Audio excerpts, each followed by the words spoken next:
Even if the United States government would say, okay, hey, you're becoming too fanatic, the government, too religious. We'll give you $1 billion extra every year to the aid. Don't touch the churches.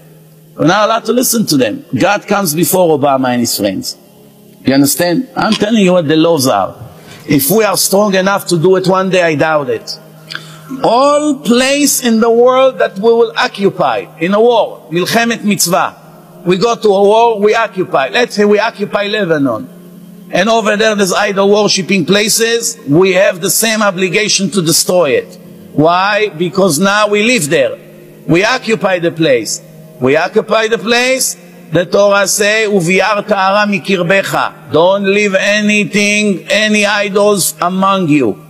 So every place that you live in, and now you the original owner of the place now, you the new owner I should say, from now on you have the same obligation to purify the place from all the idols.